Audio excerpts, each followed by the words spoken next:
Joline. Bonjour Charline. Je suis super heureuse de t'accueillir pour ce nouvel épisode aujourd'hui. Je te propose de commencer par une question brise-glace.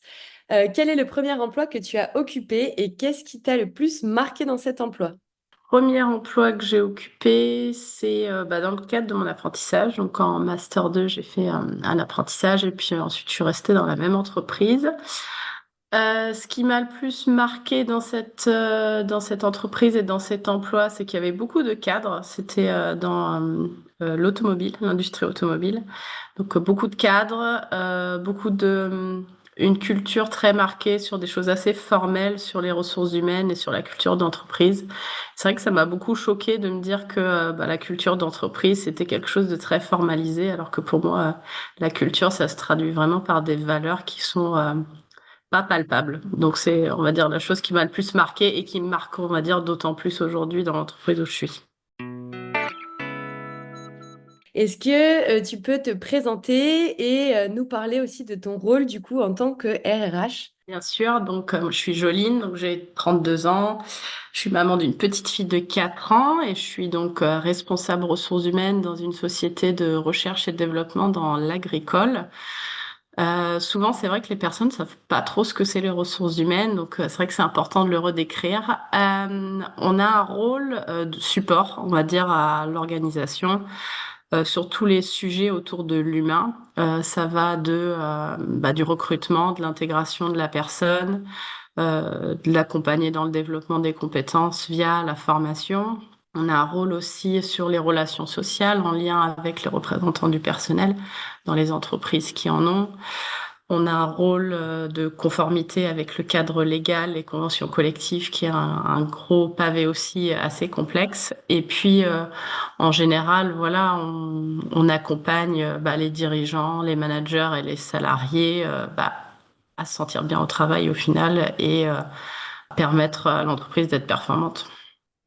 Faut être prête, multitâche et sur plusieurs volets quoi. Oui, exactement. C'est vrai que les ressources humaines, ça a beaucoup d'aspects. Alors, sur les postes généralistes, voilà, il faut essayer de gérer un petit peu tout ça. Après, dans les plus grandes entreprises, c'est vrai qu'il y a des personnes qui sont un peu plus spécialisées. Ça dépend vraiment de la taille de l'organisation. On va passer à ton parcours et à ton expérience. Toi, qu'est-ce qui t'a conduit à choisir cette carrière dans les ressources humaines? Et est-ce que tu as toujours su que tu voulais faire ça ou est-ce que c'est venu progressivement? J'avoue, je vais pas trop faire rêver, mais c'est clair que je me suis pas dit petite que je voulais être en ressources humaines. J'avoue que je savais même pas ce que c'était.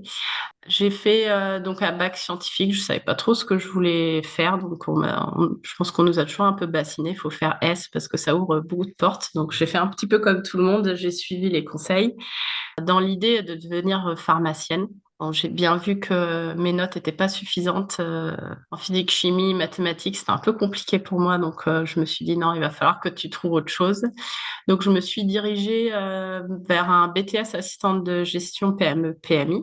Ensuite, j'ai souhaité continuer. C'était vraiment intéressant puisque c'était assez généraliste sur ressources humaines, communication, compta, management. Donc, je me voyais bien continuer dans cet axe-là. Donc, j'ai continué, j'ai intégré donc l'IAE en licence sciences de gestion très généraliste aussi. Et puis, toujours le souhait de continuer dans mes études. Et puis, ça s'est fait un petit peu par entonnoir en master plutôt orienté ressources humaines, marketing, etc.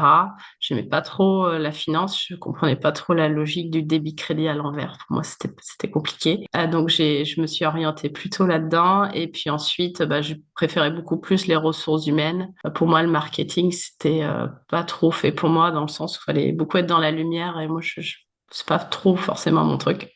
Donc c'est pour ça que j'ai choisi un petit peu par entonnoir. Et au final, je pense que ça me correspond plutôt bien d'avoir fait ce parcours comme ça. Les choses sont bien faites, c'est venu à toi au fur et à mesure et naturellement finalement. Non. Exactement, ouais.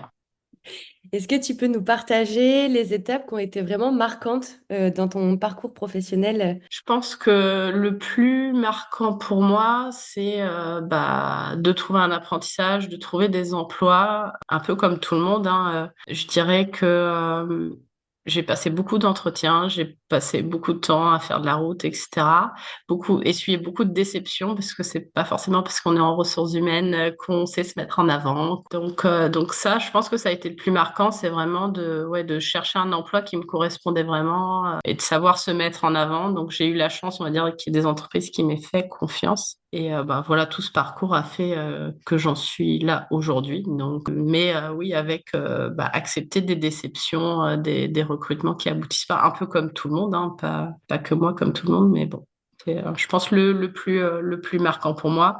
Et puis aussi des expériences. Enfin, je suis maintenant à ma 5e entreprise, donc j'ai vu différentes organisations, différentes sociétés avec des avis vraiment différents sur ce que les ressources humaines peuvent apporter, avec des entreprises qui le voient plus comme un service administratif et d'autres qui le voient vraiment comme une fonction qui peut apporter vraiment de la valeur. Donc, il y a des choses effectivement plus marquantes sur des entreprises où ça manquait d'humanité un petit peu.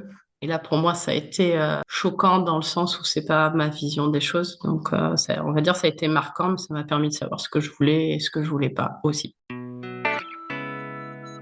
Comment tu as vu, toi, le rôle des RH évoluer au cours de ta carrière? Est-ce que tu trouves qu'il y a une évolution? Ce qui est compliqué, c'est que j'ai pas mal changé d'entreprise, donc c'est difficile pour moi. J'ai pas suffisamment de recul, même si maintenant j'ai quasiment, on va dire, 10 ans d'expérience en ressources humaines. Mais ce que je dirais, c'est que je trouve que ça dépend vraiment de l'entreprise, ça dépend vraiment de la taille de l'entreprise, des valeurs de l'entreprise et comment on voit les ressources humaines au sein de l'organisation. Oui, j'ai vu évoluer les choses dans mon expérience, on va dire, au sein des différentes entreprises, allant d'entreprises très cadrées vers des entreprises qui l'étaient beaucoup moins et vers aussi des entreprises qui apportaient beaucoup de crédit et de valeur aux ressources humaines, aux autres qui en apportaient beaucoup moins. Dire que ça a changé en 10 ans, c'est difficile à savoir. Ce que je vois en tout cas, pour avoir accompagné aussi des apprentis, on voit la prédominance quand même des écrans et le fait d'être quand même beaucoup moins sur le terrain. C'est vrai que moi, quand j'ai démarré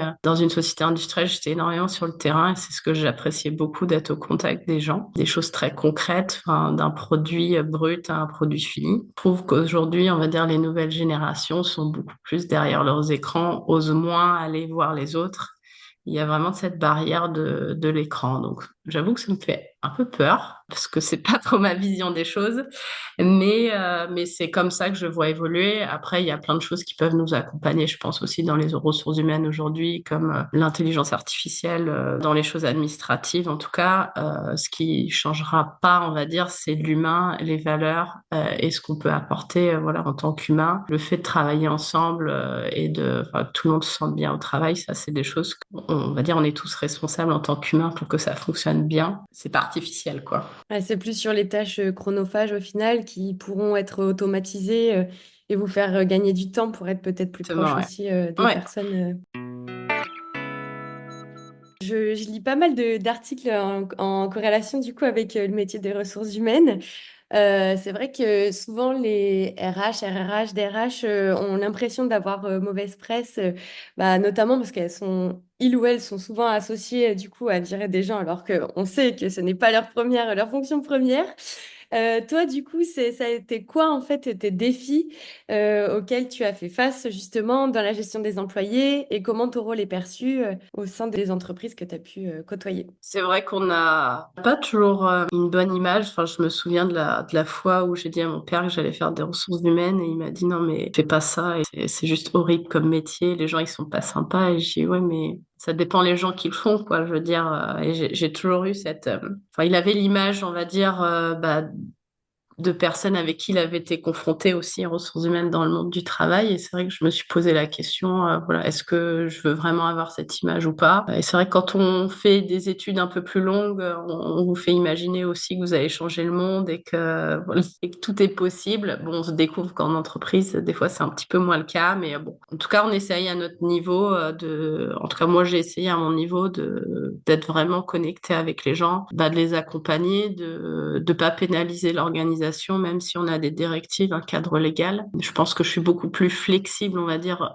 aujourd'hui que je l'étais il y a 10 ans quand j'ai démarré, parce que bah, le cadre, ça rassure et que voilà, on a peur. Le cadre légal fait quand même peur quand on démarre. Puis après, bon, on sait que voilà, il faut rester flexible. L'idée, c'est quand même de faire marcher l'organisation. Je pense que le plus gros défi actuellement, mais dans toutes les entreprises, c'est les relations en général, mais surtout les relations entre les managers et leurs employés. On est aussi dans une société qui change beaucoup, donc il faut aussi aller très vite et changer les modes d'organisation. On le vit aujourd'hui, on va dire, dans notre entreprise, mais plus dans le fonctionnement de l'organisation en elle-même que voilà, le changement du nombre d'employés, malheureusement dans des sociétés où il y a des plans sociaux. On se retrouve avec beaucoup de managers qui ont 20, 25 ans d'ancienneté, voilà, qui sont certes des très bons techniciens et des experts, mais qui ont cruellement, on va dire, de leadership. Et je pense que c'est un peu le défi de toutes les entreprises, c'est qu'on a vraiment vu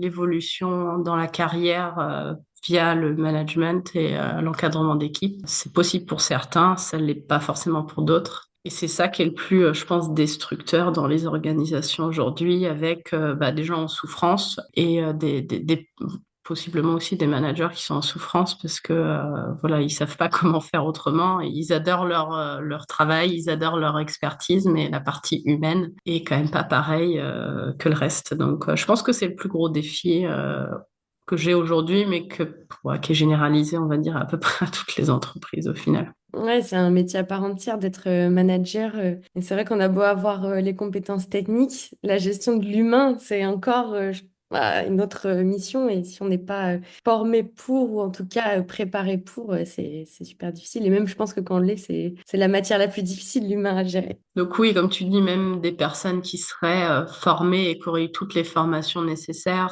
il y a des choses qui sont innées, il y a des gens qui sont vraiment faits pour être des leaders, et il y en a d'autres qui sont vraiment pas faits pour ça, et on va dire, c'est OK. Mais c'est vraiment à nous, en tant qu'organisation, de pas mettre les gens en difficulté. Enfin, on parle de gestion des talents. Clairement, on en est là quand on intègre des personnes qui sont pas forcément managers au démarrage. On essaye d'identifier déjà le potentiel pour le devenir, même s'il n'y aura pas de possibilité plus tard. Mais c'est vrai que c'est vraiment important de l'identifier assez rapidement pour voir ce qui est possible et si la personne en a envie déjà. Ça, c'est un point qui est important. Des fois, on ne demande pas forcément la question aux gens s'ils en ont envie. Je pense, ouais, c'est le plus gros défi là pour le coup. J'ai l'impression que dans la tête des personnes, être manager, c'est avoir des responsabilités et du coup évoluer au sein de sa carrière. Mais pourtant, on peut avoir des postes à responsabilité sans pour autant gérer une équipe. Toi, de ton point de vue, ça se passe comment? Est-ce que tu es en phase avec ça? C'est quoi ton avis là-dessus? Oui, tout à fait. Alors, j'ai l'exemple, on va dire, dans mon entreprise où on crée des postes d'experts pour des personnes qui vont forcément avoir du lien avec les autres, mais pas de manière hiérarchique. Ça va être de la transmission de connaissances, voilà, d'apport de conseils, etc. D'être plutôt sur des parts de projet, mais plus dans de la coordination et pas forcément dans du management. Et ça, on le fait de plus en plus dans l'entreprise où on a vraiment des personnes qui sont expertes et d'autres personnes qui sont vraiment faites pour manager. Voilà, avec une interaction importante entre les personnes, ça permet vraiment de fluidifier les choses et puis bah, que les personnes, on va dire, se sentent mieux. À la fois, les anciens managers se sentent mieux, je pense, de focaliser sur ce qu'ils aiment. Et puis, bah, les personnes qui sont managées, voilà, se sentent quand même mieux d'avoir plus d'encadrement, que ce soit plus adapté aussi, avec un management qui soit, on va dire, un peu plus individualiste selon les besoins de chacun. Et ça, c'est vraiment important. Et toi, quelle est ton approche du coup en matière de management des équipes? C'est vrai qu'on est dans une entreprise où on apporte beaucoup d'outils aux managers et ça se développe tous les jours. Je veux dire, d'apporter voilà, ouais, des outils, ça va être des kits, ça va être voilà, comment on accompagne les personnes quand elles arrivent, etc. Ça va être des choses sur le onboarding, ça va être voilà, l'accompagnement sur bah, comment on conduit des conversations dans le cadre des entretiens. Ça va être aussi un point qu'on néglige souvent, c'est bah, se connaître soi-même avant de connaître les autres, il faut quand même ça, connaître soi-même et on se rend compte qu'il y a quand même beaucoup de gens qui se connaissent pas beaucoup. Et ça crée souvent beaucoup de conflits parce que bah, ils se rendent pas compte que leur comportement a un impact voilà sur bah, leurs interactions avec les autres. Donc on travaille beaucoup avec voilà les différents modèles de personnalité sur le disque ou sur la HBDI, etc. Sur l'énéagramme, par exemple, voilà, pour identifier un petit peu les types de personnalités. On travaille Je beaucoup sais. avec des coachings, etc. aussi pour les personnes qui veulent bien, on va dire, être accompagnées parce que tout le monde n'a pas forcément l'envie bah, d'aller dans des questions assez existentielles de qui on est, qui on veut être et qui on veut devenir, quoi. Est-ce que rapidement, en quelques phrases, tu peux préciser un peu ce que c'est le disque, enfin les outils que tu as cités pour ceux qui ne connaîtraient pas Ouais, alors ces outils-là? les différents outils ils permettent vraiment de comprendre notre fonctionnement de manière assez simple, que ce soit plutôt le disque ou le HPDI, il y a quatre volets, on va dire, sur le descriptif, on va dire, de type de personnalité, si on peut caricaturer un petit peu, qui permettent d'identifier pourquoi on réagit comme on réagit et bah, identifier, on va dire, les autres pour bah, avoir une interaction plus fluide et des confrontations saines avec bah, les personnes avec qui on est censé interagir. Et l'énéagramme, alors ça me parle, mais ça reste... L'énéagramme, c'est une base de 9 types de personnalités. C'est beaucoup plus développé, beaucoup plus complexe. Là, on l'utilise avec un coach, là, pour le coup. Et pareil, ça va être 9 types de personnalités avec des points forts, des points de développement et des bases qui nous permettent aussi bah, de tendre, on va dire, vers ce qu'est notre zone enfin, pas notre zone de confort, justement, pour vraiment nous accompagner bah, dans un développement personnel, quoi. Merci pour ces précisions, c'est super intéressant. Donc, s'il y a des personnes qui veulent se renseigner, je mettrai quelques ressources comme ça, ce sera pour les curieux et curieuses. Comment tu favorises un environnement de travail positif et inclusif? Est-ce que déjà c'est des choses qui te tiennent à cœur? Et si oui, bah, comment tu le fais? Je pense que c'est vraiment dans la culture d'entreprise, c'est pas que le service RH tout seul dans son coin qui devrait s'inquiéter de ça. Pour moi, c'est vraiment ouais, la direction, l'entreprise, la stratégie d'entreprise qui doit, on va dire, l'avoir dans son ADN. Et au final, tout le monde est responsable, enfin, du bien-être au travail, de la qualité de vie au travail. Ça passe d'abord par des attitudes, par voilà, le respect, la bienveillance, etc.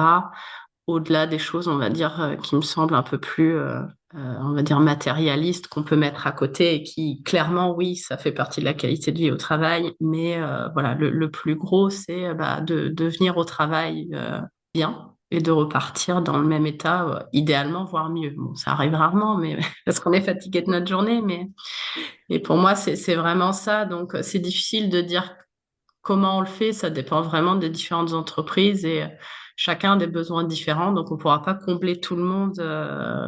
Mais rien que d'être dans de la bienveillance avec des gens qui ont envie de travailler, qui s'investissent et des personnes qui vont dans la même direction et qui savent dans quelle direction aller aussi, avec une stratégie qui est claire, des objectifs qui sont clairs.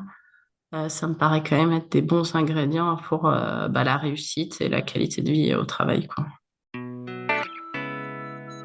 On va passer du coup maintenant à l'équilibre vie professionnelle et vie personnelle. Toi, comment tu parviens à maintenir un équilibre entre ta vie professionnelle et personnelle? Parce que tu as un poste quand même qui est assez exigeant, donc est-ce que tu arrives à maintenir un bon équilibre entre les deux? C'est un vaste sujet. La réponse, c'est non. Non, c'est vraiment compliqué. Chaque personne est assez différente. Moi, je trouve que c'est compliqué parce que par rapport à notre poste, c'est assez exigeant et en fait, ça s'arrête jamais. Plus on en fait, plus on a à faire en fait, hein. En fait, c'est sans fin. Et plus on est proche des gens, plus les gens viennent nous voir aussi. Donc, donc il faut réussir, on va dire, à trouver cet équilibre. Ce qui, je pense, important et peut-être, et moi, je ne me l'applique pas à moi-même, donc je suis pas forcément de très bons conseils, mais c'est vraiment d'arriver à déconnecter, de couper. Maintenant, on a l'ordi portable, le téléphone, toutes les WhatsApp, etc. au travail, Teams, et c'est vrai que c'est vraiment difficile de déconnecter. Et, à la fois, on aime bien avoir des réponses immédiates et à la fois, on aime bien avoir enfin, les gens veulent la réponse immédiate et nous aussi, on la veut aussi. Donc, c'est vrai que on a tendance à avoir du mal à déconnecter. Ce qu'on m'a toujours dit, on va dire, enseigné, quand des fois je dis non, mais ça fait trop, c'est dire est-ce que ça met en péril l'organisation? En général, la réponse était non. Qu'à partir du moment où la réponse c'est non, c'est que voilà, en soi, c'est pas très grave. Ça peut se faire demain ou dans 2 jours, dans 3 jours. En soi, il y a pas mort d'homme. Donc, j'essaye de fonctionner comme ça. C'est clairement pas simple. Moi, en plus, je suis à temps partiel, donc je décide aussi de passer du temps avec ma fille les mercredis. Donc, voilà, ça, on va dire, ça met un stress supplémentaire dans le fait d'essayer de rentrer à un temps plein, voire plus, dans 4 jours. Donc, voilà, j'ai aucun, on va dire, aucun regret. Et enfin, pour moi, avant tout, la famille et la santé, c'est plus important que le travail, même si, voilà, on se donne tous à fond pour le travail, etc.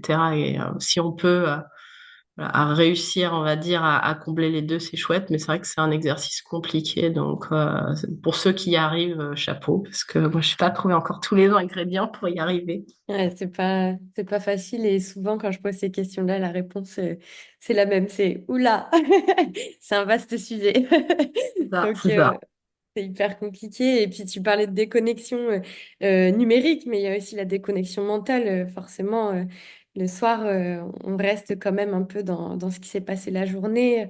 Donc c'est pas toujours facile de trouver cet équilibre.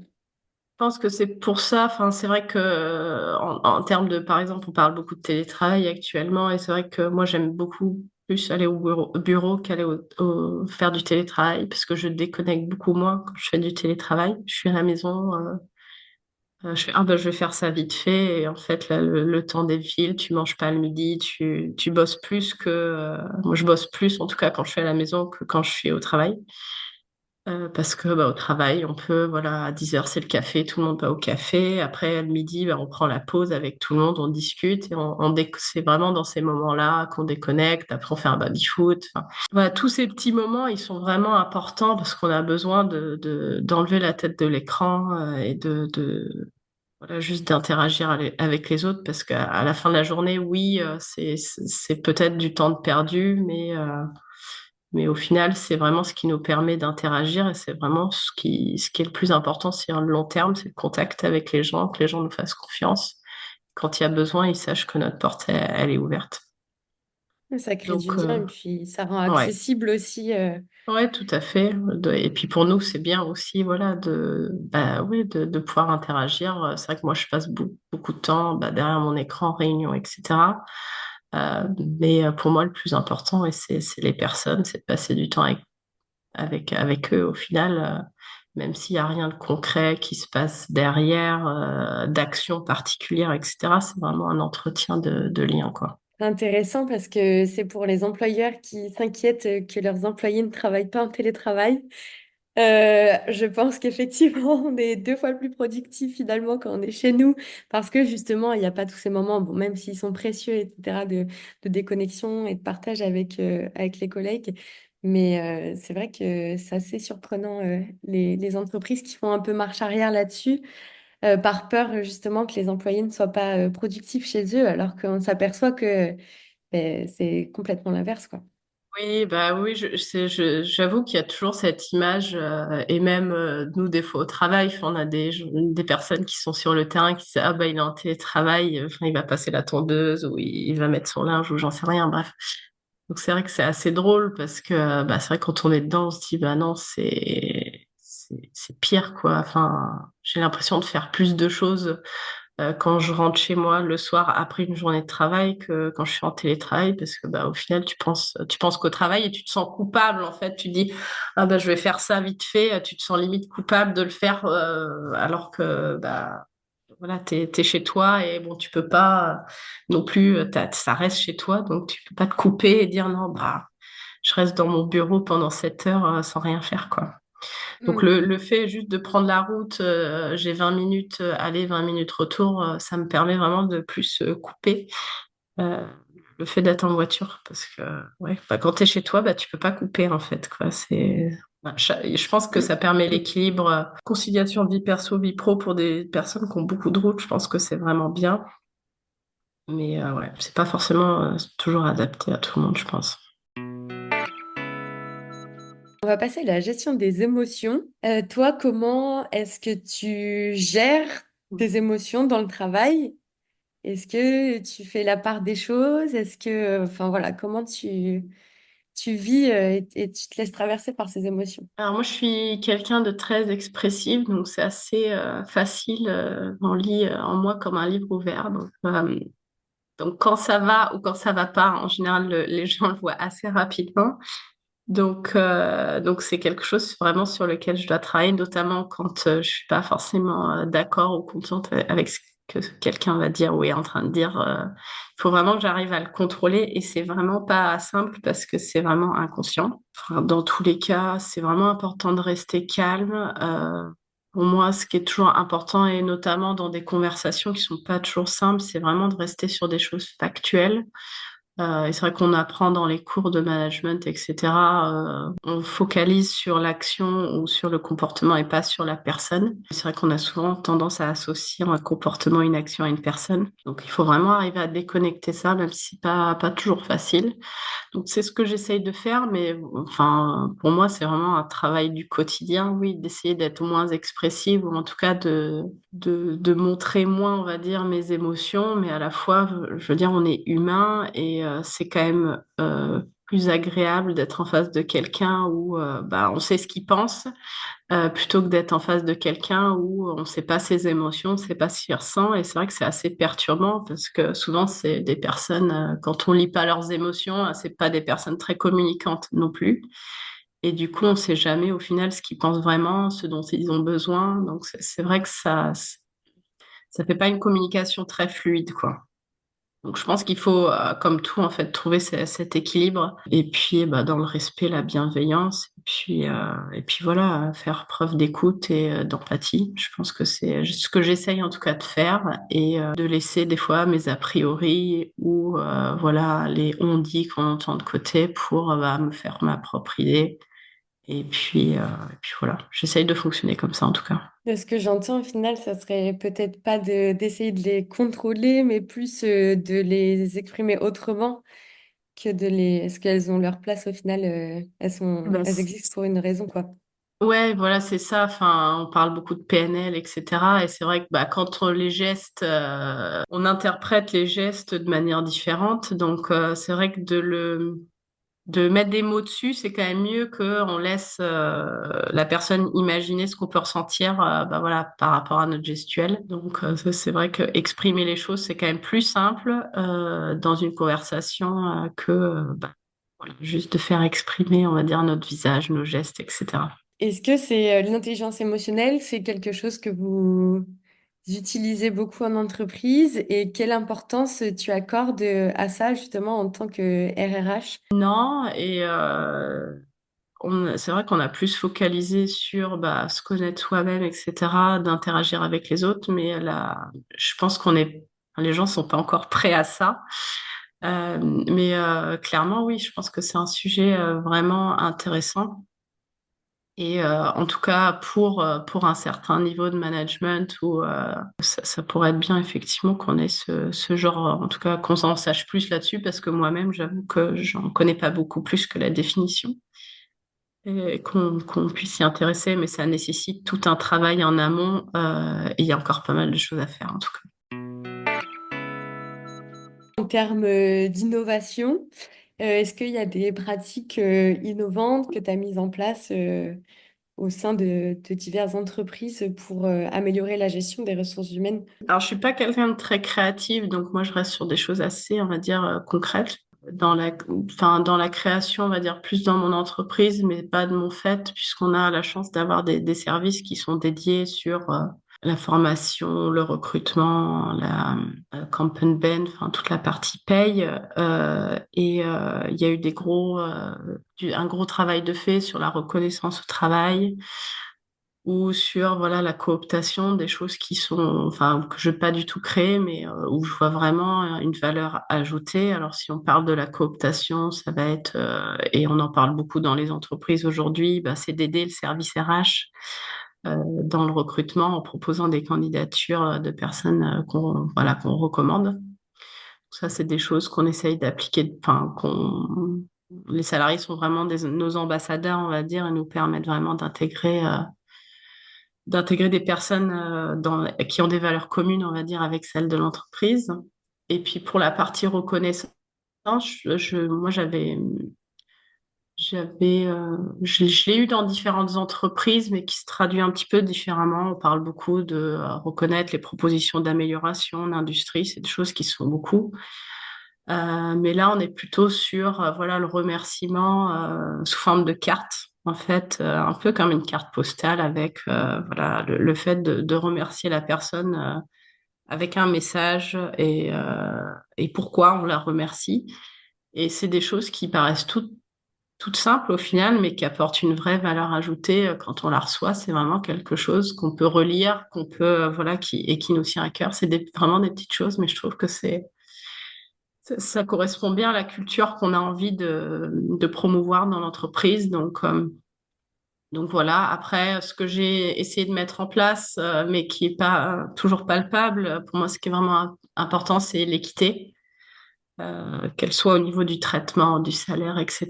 Donc j'essaye vraiment de me tenir, par exemple, voilà, quand j'intègre des personnes sur des propositions de salaire, voilà, à regarder en long, en large, en travers sur, voilà, les salaires, etc., comparer, regarder à peu près ce qui se passe sur le marché pour être le plus équitable possible et ce qui permet de créer le moins de problèmes après. Mais c'est pas forcément très palpable, mais c'est, on va dire, ma ligne, ça a toujours été ma ligne directrice. Et bah maintenant qu'on va dire, c'est moi qui gère qui est à la tête de service, ça me permet vraiment bah, de le mettre en œuvre et pas d'avoir un manager qui décide de ça. On va dire, je peux agir là-dessus. Et c'est plus pratique d'être décisionnaire soi-même que de faire passer par quelqu'un Exactement. d'autre. Exactement. Comment tu vois l'évolution du métier des ressources humaines dans les prochaines années? Est-ce que c'est en train d'évoluer, j'imagine, encore? Oui, clairement, ça évolue.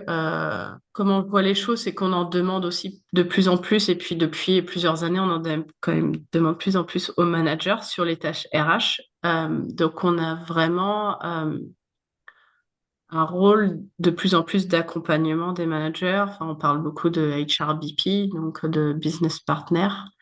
On est vraiment en support, on accompagne. Il y a il y a des personnes qu'on a besoin de plus accompagner que d'autres, c'est ce qu'on disait auparavant. Euh, de se libérer des tâches administratives qui fait quand même beaucoup partie de notre travail et c'est vraiment difficile d'arriver à se libérer de ça parce que à la fois c'est du ultra opérationnel et c'est des choses dont on a besoin, de contrats de travail, enfin, d'avenants, de voilà, toutes ces choses réglementaires qui sont obligatoires mais pour autant qui apportent pas de valeur ajoutée à l'organisation. Donc, ce qui apporte la valeur ajoutée, bah, c'est que les gens se sentent bien, c'est qu'on accompagne voilà, une entreprise qui se développe et qui est performante, des gens qui sont heureux de venir au travail.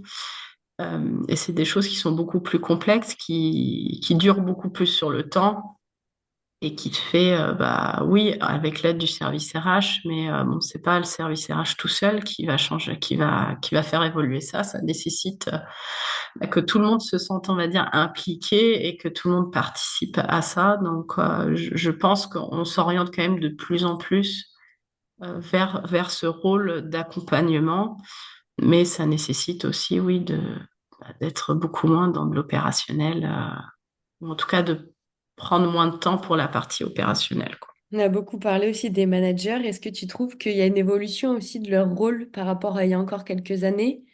Bien sûr, ils font de plus en plus ils sont multicasquettes aussi. Ils ont leur rôle technique d'expert, ils ont leur rôle d'encadrement pour lesquels ils sont plus ou moins à l'aise. Souvent, enfin, le manager dit, oh, bah, ça, c'est un truc, ça, c'est au RH de faire ça, ou ça, c'est à la finance de faire ça. Et c'est vrai qu'on met sur les épaules des managers de plus en plus de tâches de fonction support, parce que souvent, c'est les plus à même de faire ce genre de choses. Mais voilà, il faut les accompagner et puis il faut leur laisser du temps. Le management, ça prend du temps. Ils ont un job à côté aussi. Donc, j'avoue que des fois, je me mets à leur place et je me dis, ouais, comment moi je ferais à leur place. Je pense que en tant que fonction support, on a un vrai rôle à jouer pour être aidant et leur donner un maximum d'outils pour qu'ils soient à l'aise avec les missions qu'on leur donne. Mais c'est vrai que c'est pas simple parce que c'est pas inné. Il y a des choses pour lesquelles, voilà, c'est pas leur truc, hein. En général, voilà, des ingénieurs, etc. L'administratif, ouais, c'est pas leur truc, quoi. Donc c'est pas toujours simple, effectivement, de mettre des tâches ou des missions supplémentaires sur les managers mais il faut les accompagner pour moi, je pense que c'est le plus important. Et quel conseil tu donnerais à quelqu'un qui souhaite devenir RRH ou en tout cas s'orienter vers les ressources humaines? Ce que je leur dirais, c'est que pour moi, c'est vraiment une question de valeur, on va dire. Qu'est-ce qui est important pour nous et qu'est-ce qui est notre ligne directrice? Pour moi, c'était l'équité. Pour d'autres, ça va être autre chose. Je pense que ça, c'est important de savoir, voilà, vers où on va aller, ce qu'on veut faire, de bien choisir. Et c'est pas toujours simple parce qu'on n'a pas toujours beaucoup de choix, surtout quand on sort, enfin, d'études ou quand on est en apprentissage. Mais en tout cas, quand on a la chance, on va dire, de pouvoir choisir, c'est vraiment de choisir les entreprises avec lesquelles on a des vraies valeurs pour s'épanouir au mieux. Enfin, le métier en ressources humaines, c'est quand même des métiers qui sont complexes, difficiles, exigeants. Donc, quand on est dans une entreprise, on n'est pas du tout en adéquation avec les valeurs et on fait des choses à contre-cœur ou pour lesquels on n'est pas d'accord, c'est là que ça devient compliqué pour l'avoir vécu. Et ça dégoûte vraiment de faire notre job, hein. Enfin, il y a beaucoup de personnes aussi qui arrêtent les ressources humaines assez rapidement parce que c'est pas ce qu'ils avaient imaginé.